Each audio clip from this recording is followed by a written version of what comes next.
Okay, I do have the record on, so just reminding people it's the camera's coming up this direction, and so it's not, noticing whether or not, you're waving at it or something. But again, be aware that it is going on to our own class website for this semester only, and it gets detached.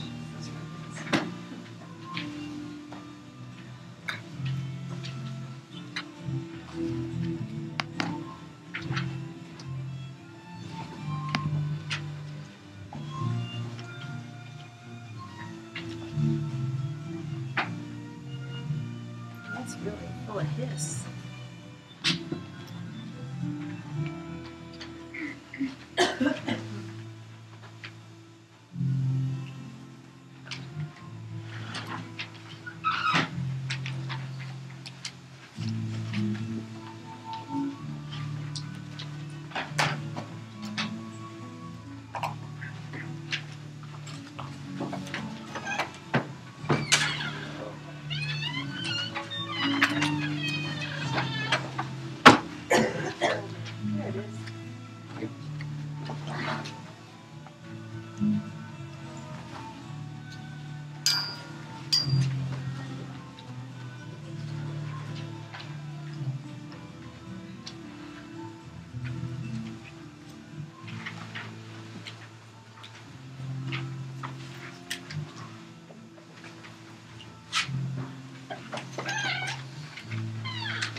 Housekeeping things. One is everything in the front of your folder are things we're using tonight. Everything in the back, we're not meeting the next 2 sessions. It's going to be like last week when you see me a little team square someplace at home.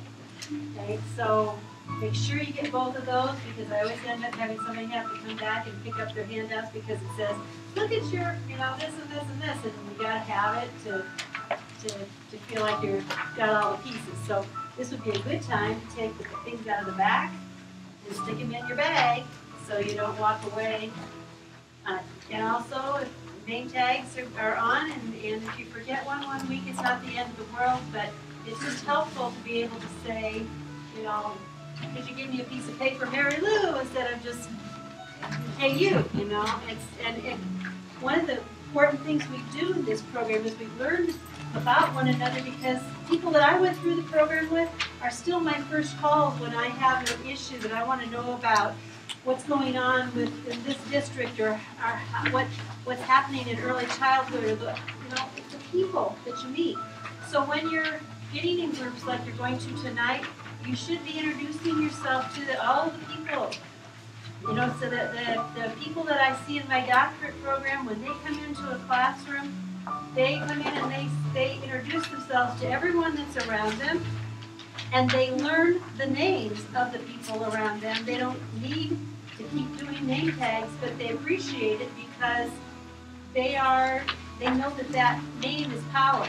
You know that. You know when you work with a student and you're able to say Joe instead of saying student there in the second row, that there's a connection. So you don't see one another often enough in a hybrid class that unless you intentionally start to make those contacts, it won't happen for you. So intentionally learn those people in your vicinity, learn the people in your groups, and not only their names, but something about who they are, so that when you see you in the next class, you've got a connection and something that matters. On the front of your folder, you should have gotten a copy of my business card. That is for you. It doesn't do you any good there in the folder. It's for you to take and stick someplace that a wallet or a book bag or whatever. So please feel free to take that out and take that with you. That's what it's there for, is for you to have my contact information.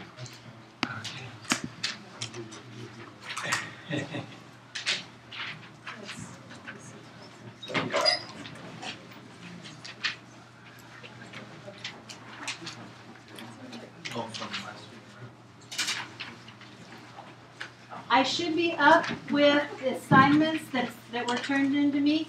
If you wrote in your notebook last time we met face-to-face, you should see my initials stamped on your paper. That means that I have taken the points for that, and you should see those points up under my grades. So those points should be there. If for some reason, a lot of times I'm working and somebody calls and I get back to it and I forgot to stamp something or those types of things, you ever want me to relook at a paper? If you fold it over before you close your folder, I will notice that because it opens up to that. So that's a way to tell me, go back and look at this page. You didn't stamp it, you didn't give me the points, those types of things. I also went online and did the online responses. Thank you for being so detailed, and it's amazing that you think you get to know people better face to face, but sometimes like that, I was able to hear everybody's voice on paper, whereas if we just had class last week and I just had 2 or 3 of you that told me what you thought about things, but this way I got to hear about so many part-time jobs. You cannot believe the part-time jobs that some of these people in here have had. It's just fascinating.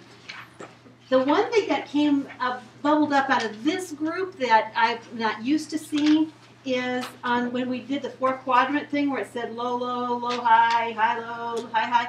I had a number of people say, I don't have any low, low groups. And my response to that is, you're in low, low groups all the time. Like, if you got on the elevator, I just got on the elevator with a couple of people and came down here. Now, if that elevator had stopped and we might have been a group for an hour or so, but we were only a group for a minute or two. But there's rules about being in a group like that. What's the rule when you get on the elevator? Among us, yes. What else do you do when you get on the elevator? Face the door. If you do talk, you're going to talk about the weather. What floor do you want? If you're going to be nice, you're going to push the button for them and hold the door open for them and that type of thing. If you ever want to see... I must be done. If you ever want to see people be very uncomfortable, get into a crowded elevator and turn around and face the opposite direction and face them. So you said, so it is a group, isn't it? If it has rules on how, there's a common purpose. Our purpose may only be to get to the 5th floor, but that group has a purpose. It's meeting there for a reason. But it's very low in terms of having any kinds of consideration. I mean, you may say, which floor would you like to, and push the button for them, but you aren't going to be really worried about the morale of the people. Let's all get to the 5th floor together, and you're also not having a big purpose of what it is you're trying to accomplish.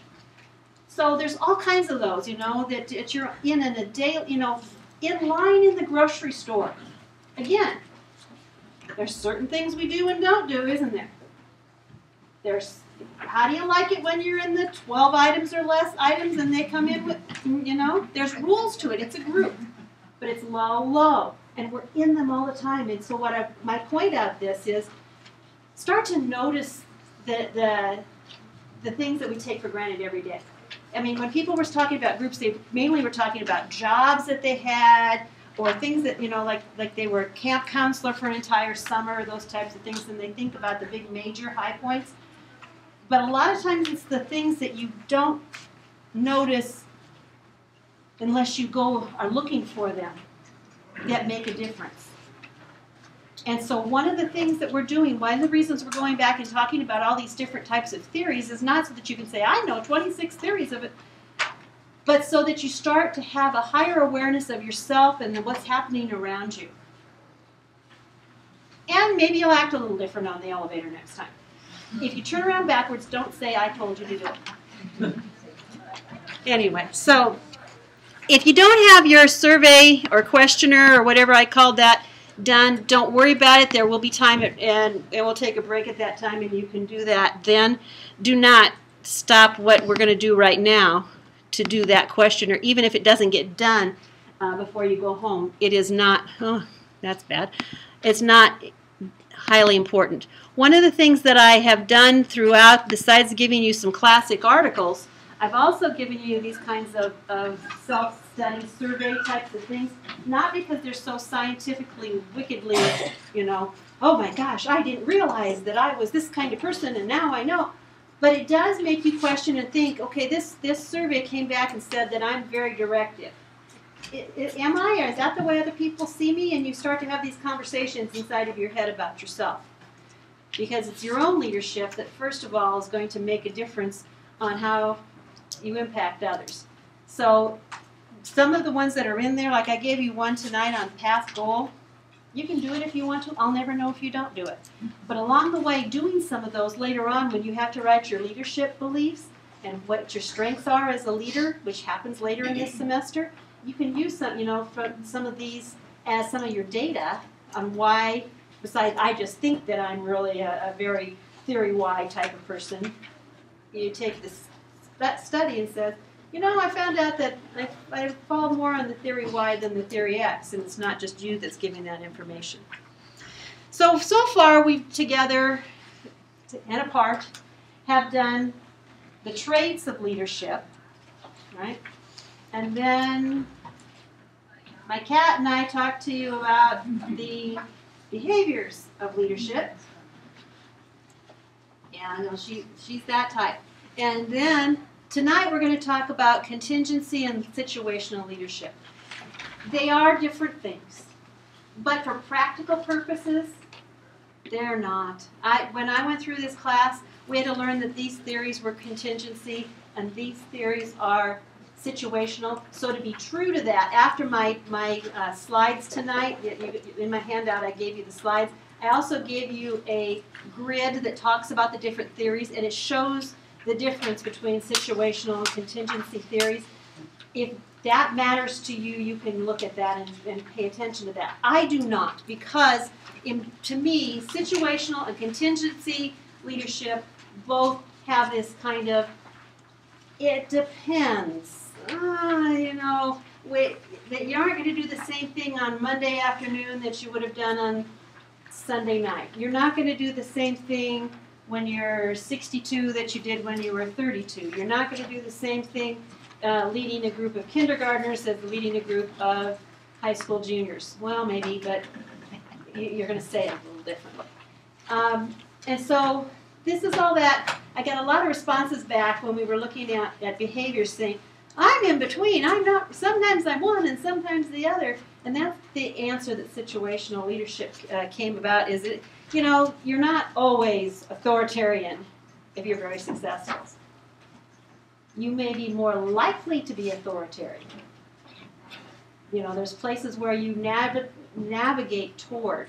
You know that one parent will respond differently to the same situation than another parent will respond. Because of their background, because of their personality, because of many different reasons. But they will, you know, there's certain ways that your brother's going to act that your sister does not, and it's just because of knowing them over time that you're able to figure out what their responses are going to be. That's why I go in things like parents and brother and sister and those kinds of things, because over time you're really able to predict what those responses to crisis, responses to excitement, those types of things are going to be. All right. So tonight, to keep us going, to keep us motivated, my motivation's coming in a couple weeks to us, but I'm going to play a game with you. And so you have A, B, C, and D in front of you, and those are your game cards, so you need those. And also on the front of your handout, there should be a numeral. And that is your contestant number. So you also need to know what your number is. Okay? Now this comes from a game show that used to be on called 1 versus 100. Okay? I love to teach test wiseness without stopping and teaching it. I see very little purpose in all of these practice tests because what are you doing? It's like taking and playing the same piano piece over and over and over. If you just keep making the same mistakes, you know. But you can teach test wiseness. You can teach people better how to take tests. And like the praxis test at the end of this degree is a multiple choice test. So going back over what makes a good guess in a praxis test, I'm not going to stop at night and say, okay, we're going to all get ready for praxis now. But that plays into part of this. So while I'm doing it to be fun and be motivating and so forth, in among there, I am demonstrating that you can teach test wiseness along with your content. So here's the rules of this game. Your handout number is going to be your selection to come on down. Okay? And when you come down, you're going to stand here right in front of the prizes. Ooh. Okay? Facing the screen, because the question's going to come up here. As soon as they're up here, we're going to see the question. And the question is going to be answered by everybody in the room. You're the mob.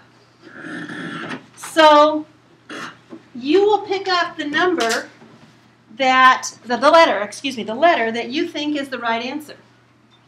Okay? The person in front will give their response. So then, if they're right, they are now competing against the rest of you. So if I just said the right answer, I turn around, everybody else that said the right answer will put their right answer down, and we will count how many people that this person just defeated. Okay? The person with the highest score is the winner. That means they got it right, their classmates did not. And the ultimate prize, the top scorer on the first test, gets to write winner on one item and not answer.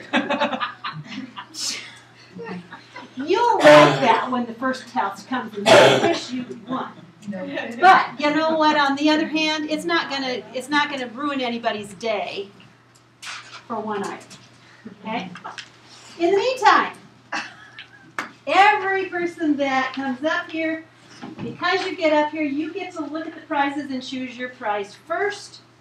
If you get it wrong, you don't get to choose a prize right away. You have to go back and sit down. That's okay. I put some in here that I expect people to get wrong. Because how do I teach test wiseness if I think I'm going to give a test that everybody gets everything right, right? So I expect some wrongs. And at the end of the night, we will pass the prizes around so that everyone, because you're all competing in this, right? You're all putting your answers up in every question. That's why I like this one.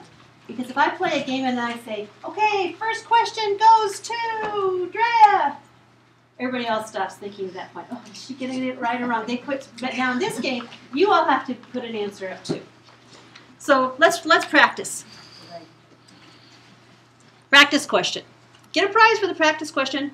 I'm looking for, let's start with number 1. Who's number 1? Come on down, number 1. And you don't need to bring your letters with you, but they have to get their letters ready. All right. This is going to be really, really. Don't worry about this one. Okay. Don't look. No peeking. Okay. No peeking. All right. What numbers is Dr. Kaiser going to say? Is she going to say 1, 2, 3, or 4? People in the audience, please put up your letter, which one you think I'm going to say. Okay? Which one do you think I'm going to say? A, B, C, or D? C. You're right! Okay. Everybody that has a C was right, so they will put it down. Everybody else has to keep their hand up. So you can see how I put them by color so we can just count. Okay? All right, so you get your prize. And since it's a practice question, you go ahead and get your prize and sit down. All right, from now on, we got to count how many hands are up. That was so random I couldn't do it. All right, here we go. Try again. Question 1. Question 1 goes to contestant 4. Here she comes on down. Should do prices right. All right, here we go. Okay, ready to go. Sarah, your question is, a charismatic leader has legitimate power. A charismatic leader has authority. A charismatic leader has transformational behaviors. A charismatic leader has a good sense of humor. Audience, we need your numbers up right away. That's your problem. You have to go faster than she does. Okay? And if you tear your letter, I can tell by color what they are, so we're okay with that. Okay. If it rips, I can still tell by color what we're doing here, all right? How you feeling about this one? There's lots of good answers here, but one of them is just stronger than the others, but the others are not necessarily wrong. See? Okay, final answer. Okay, turn around. She's right. If you have a C, put your hand down. If you don't have a C, you got to hold it up because that's your score. All right, so your score is 1. We'll see if someone can beat that. You may get a prize, and you've got to remember your score is 1. So get your prize, and remember your score is 1. All right, so off we go now. We're not going to keep doing this too much longer, but we got it number 8. Here we go. All right. How come everybody's in the back of the room? Okay, here we go. They're cheering, but they hope that you don't get very many of them get the wrong answer. All right. Oh, a good reflective paper. Okay, we're going to talk about reflection. A good assignment. We're going to talk about assignments right away for tonight. A good reflective paper rarely uses the pronoun I or you, supports opinions with evidence, sets a thesis and follows it, is written on shiny paper.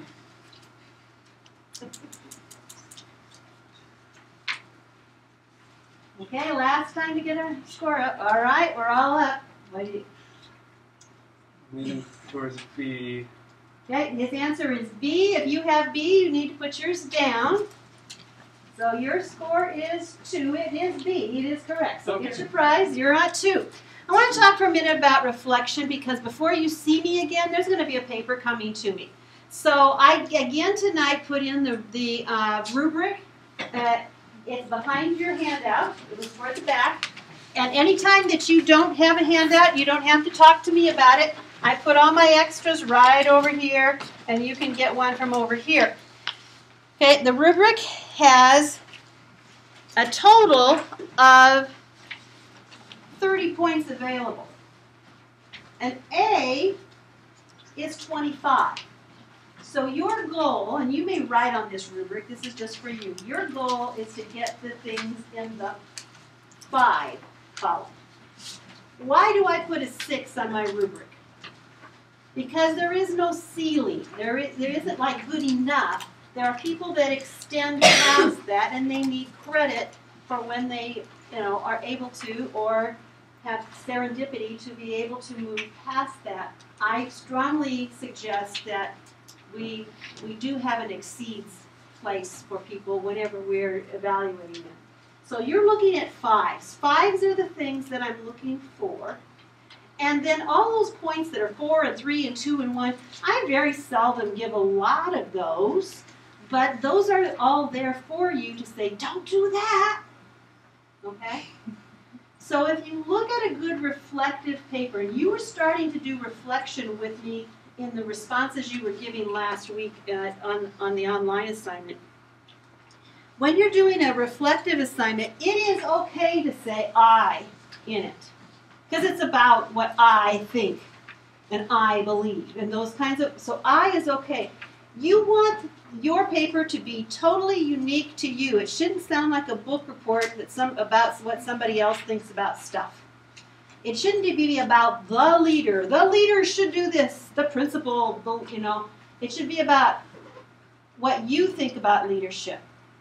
When I lead, I feel this way. Those types of things. If you start going away from that and talking about good leaders do this, and good leaders have this, or he said this, and spend your time over there, it doesn't resonate with that second line that's voice. Second line's voice, yes. Second line that's voice. Okay? It should be passionately about you. Now, that doesn't mean that it's just a diary entry, you know, that you're just rambling along about what you think and what you believe. You do have to have an idea of what this is about and stick with it. You know, it just doesn't fly all over the place and just, you know, be rambling. You answer the reflective point of the question. Now, in your first assignment, it's called Leadership in Action.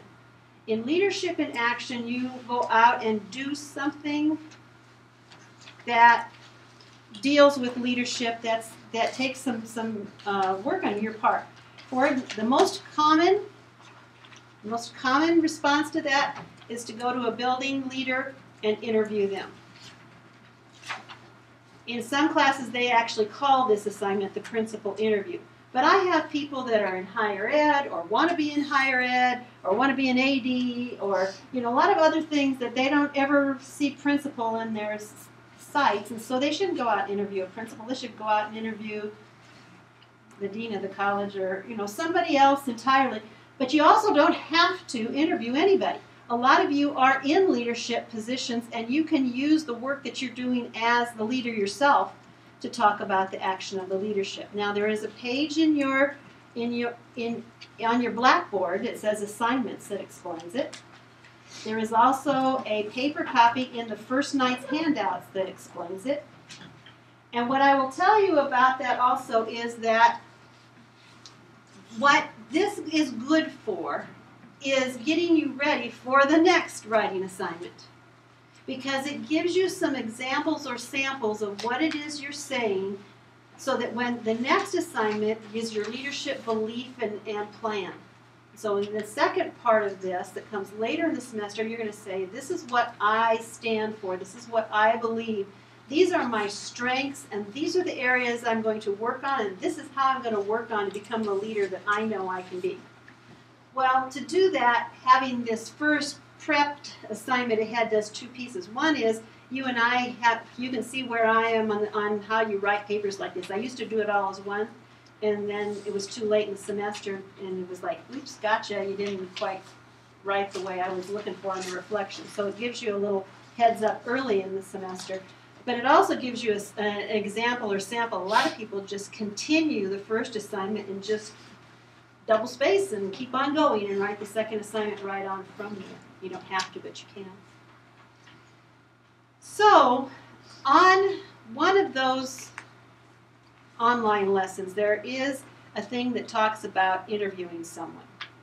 So if you're doing interviews, you might want to click through. I think it's at the beginning of the motivation week, but I'm not positive. But I think that's the week that it's at the beginning of. It pretty well highlights that that's what it is. The one thing that I'm going to say face-to-face to you about it is, if you go out and for your assignment you look and you go, oh, I'm going to interview the assistant principal. They're in their second year. That they had a really interesting start. I want to talk to them about their leadership beliefs. And you sit down and you have this 10-minute talk. And then you write, oh, Mr. Jones is in his second year and he's a wonderful person. He talks so well in front of groups, but he also sits down and talks to us one-on-one. He believes that okay, what's missing in what I've said so far? Me. This is a reflective paper. I chose to speak to this person because I saw this and this and this in them. So when we sat down to talk, we discussed this and this, and he said that. I agree. I think that thing that he said, whatever that is very important. But I'm not quite sure that I would, you see how many times I said I in that? Now I said he in there too, but I just didn't report what he said. That's why I did this right now, because that is the biggest turn back that you get. That's a lovely report on an interview. Where are you in the picture? Where does this fit with you, what you believe, what you think, what you want to do? You may start turning this in tomorrow. No, don't turn it in tomorrow, but you could. You may turn it in any time up through the 22nd if you want a second shot at. Between now and the 22nd, if you turn it in, when I turn it back to you, I will turn it back to you by the 23rd. which will give you enough time before we meet again to get a final draft. If you wait until we meet again, face-to-face like this, to turn it in, it's still not late. That's the day it's due. But whatever the rubric says that day is what the rubric says. So you want to try it, do it more than once, do it early. If life is happening to you and you do it at the last minute, be okay with whatever the rubric says. Okay? We have questions about that, because if you do, I'm sure 5 other people at least will have the same question. Yes, ma'am.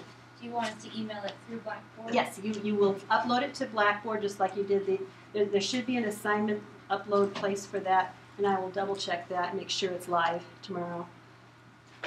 But if you put it through Blackboard, then I can get it right into my grades and right back to you as soon as it's done.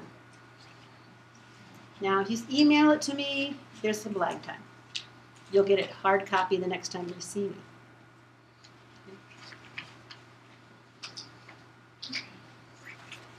Number 20, you're up. All right. They don't necessarily get harder as we go along, but they don't get easier. I mean, the easy ones are really gone. I have no idea. I have no memory of what's coming next, but we'll see. Yeah, it's not easier. Okay. The Masters in Educational Leadership. Only one of these is true. Okay? The other 3 people think are true, but they're not. It requires 39 hours in the last 10 years. It has fewer hours required than the endorsement has. It is required for Nebraska administrative certification. It can include 18 hours transferred from another university. Okay, it's time for you to give us your guess. Give us a letter. Not you, them. Meaning that requires 39 hours in the last 10 years. What do you mean by that? To get But you have to have 39 credit hours? 39 credit hours in the last 10 years. Okay, last call. All right, they're up. Give us a guess. And I know it's going to be a guess. Yeah. I would say C. Okay. The correct answer is A. The correct answer is A. And you'll get your prize later. And if you looked out at the hands, they were all over the place because everybody thinks these other things are true. I also put in your folder tonight a doctorate plan in blue and a master's or endorsement plan in yellow. If you don't know whether you're getting an endorsement or master's, you are under-advised. You must know that. If you don't know that, that is just a call to get some advising, because you need to know the difference between it and which one you're getting. The master's is not required for administrative certification. A master's is required. You can, if you already have a master's in art education, counseling, whatever those things are that are secondary education or whatever those things are, then you can just get an added endorsement. You have to have a master's degree and an endorsement. You don't have to have a standalone master's. And every once in a while, district people will misadvise you by saying, oh, if you don't have a master's, we aren't going to hire you. Wait a minute, somebody that has a degree and an endorsement, they have 2 strengths. What are you talking about that they have to have 2? That's not true in Nebraska. Nor is it true in Iowa. It cannot include 18 hours transferred from another university. The cap is 12. Cap is 12. The endorsement does not require that you retake any or replace anything you've already taken. So if you already taken Intro to Research, you don't have to go get another elective to go fill that spot. The endorsement means you have got to fill the requirements of the state of Nebraska. And if you already did it in another degree, you don't have to do it again. And you also do not have to do everything that the university requires. And the university requires the 6 hours of elective to get the master's degree if you're doing the endorsement. Now, there are people that if they have a master's degree within the last 10 years, for no more work except for sitting for comps, can get a second master's degree. And if you are under financial aid, you must be in a degree-seeking program. So there, you heard all that jibber-jabber that I just said. That's why you got to see your advisors. People go through this program and go, there's nothing left for me to take this fall because well, if you'd have sat down and made a plan and looked at when the classes were and asked the questions early, you don't get sad at the end.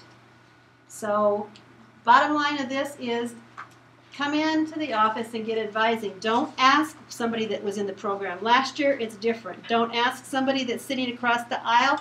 They may have that master's degree that you don't have, and the answers would be different for them. So make sure you ask someone who's got the understanding of what you need to get to the goals that you're going for. All right. One of the things that you did between the last time we met and tonight is you took a story and you were given an A, B, C, or D, or no, it was by color, wasn't it? Green, yellow, okay? And by the color of your folder, you responded to a story. We're going to listen to each other's stories tonight. So you kind of have to do the Cliff's Notes version of your story. Now, I'm an expert on Cliff's Notes because my cousin was Cliff, who started Cliff's Notes. Yeah. And he died a multimillionaire. Okay, a multi-millionaire. I'm no richer because of it. But that's all right because he gave his money, most of his money was given to bringing the art from Nebraska artists back to Nebraska into Nebraska art museums. So I think that was a worthy cause. Could have taken a couple. But anyway, Cliff is all about not losing the flavor of what's going on, but doing it briefly. Okay? So you still want the flavor of what's going on. When you're going to tell your story in Cliff's Notes version, you're going to tell them just what went on and what you did about it. So when you get with your group, you're going to get your expert group are the people that answered the same question that you did. So we'll go those same places where we were at the end of last class. And very quickly, we're going to kind of try to figure out together what's our short story. But however, you understand that if you did something different than she did, you may tell something different. Okay? While you're meeting, I'm going to go around and I'm going to number you off so that there will be a new group. The new group will be mixed. There will be one from the blue folders, one from the red folders, and so forth. You're going to go around the circle there and tell your Cliff's Notes stories of these leadership decisions you made. The purpose of this is not the telling of the story. The purpose of it is of the listening of the story. Okay? You looked at it last week to say, okay, what kind of traits do I have? What kind of behaviors am I engaging in this? The people that are listening to you tell the story are going to be using what you say to them to help understand you explain what's going on. And what's the other thing that theory does? It explains and predicts. When you tell the story, they will start, automatically in their head, they start to think, man, I'm glad he's not my principal. Or, wow, I'd really like to work to him because they're starting to evaluate your leadership style immediately. But your stories are very different. So you're going to hear some very different things. They aren't necessarily good or bad, but they're different. So the important thing is the listening to the stories. The telling of the stories are going to be brief. Okay? So, first of all, you're going to get with your group. I have no memory of who is where, but hold up the color of your folder if you have any problems with it and figure it out. Meet with your color folder. Once I have you all numbered off, you're going to move again, so it's going to be fast. Yes, we were up here.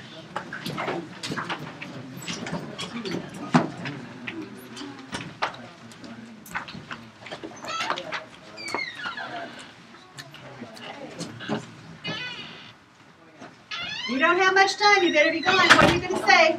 When you get with everybody else and you're the only one in your group, what are you going to say? Should we go? Sure.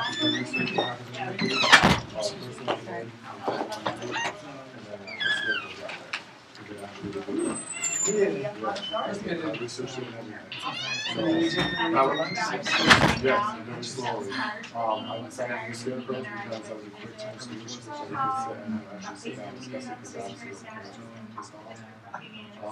by another meeting later, it's not that how we feel.